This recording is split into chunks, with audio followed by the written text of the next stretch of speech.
ప్రియమైన దేవుని బిడ్డలారా, ప్రభువైన యేసయ్య నామములో హృదయ అంతరంగం నుంచి మీకు వందనాలండి. కీర్తనలు 102:17 వాక్యాన్ని చదువుకుని ఈ రోజు కొరకు మనము ప్రార్థన చేద్దాం.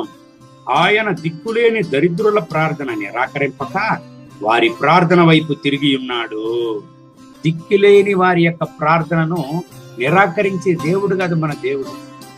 దిక్కులేని వారి యొక్క ప్రార్థనకు, విజ్ఞాపనలకు సదుత్తరాన్నిచ్చే దేవుడు మన దేవుడు. 2024 సంవత్సరములకు ముందు ఈ భూలోకానికి ప్రభు అయిన యేసయ్య దిగి వచ్చినప్పుడు ఆయన ఏమి సేవ చేశాడండి? దిక్కిలేని అనాథలను వెతికి వెళ్ళి అద్భుతాన్ని చేశాడు. ఆయన వ్యాధిగ్రస్తులను, వ్యాధితో ఉన్న వాళ్లను, బంధకముతో ఉన్న వాళ్లను, అన్నిటితో కలతతో ఉండే వాళ్లను, సమాధానము లేకుండా ఉండే వాళ్లను వెతికి వెళ్ళి అద్భుతములను చేశాడు. వాళ్ళ ప్రార్థనలను నిరాకరించక వాళ్లకు ఒక అద్భుతాన్ని దేవుడు చేశాడు.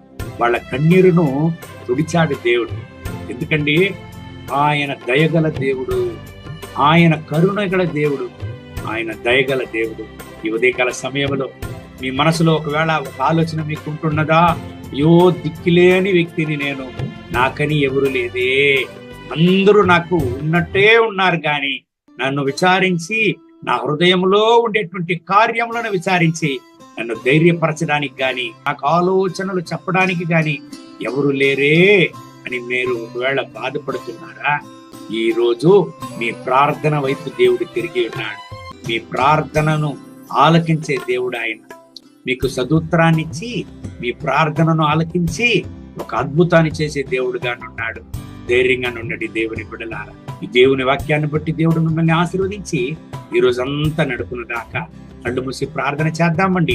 మహోన్నతమైన ప్రభువ, ఈ ఉదయకాల సమయంలో నా ప్రియ సహోదర సహోదరుల కొరకు ప్రార్థన చేస్తున్నా. వీళ్ళని ఆశీర్వదించండి.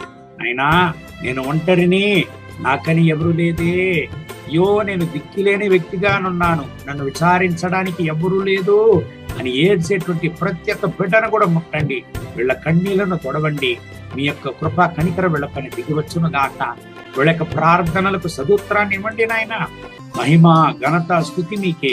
యేసయ్య నామములో వేడుకుంటున్న మా ప్రియ పరలోకపు తండ్రి. ఆమేన్, ఆమేన్.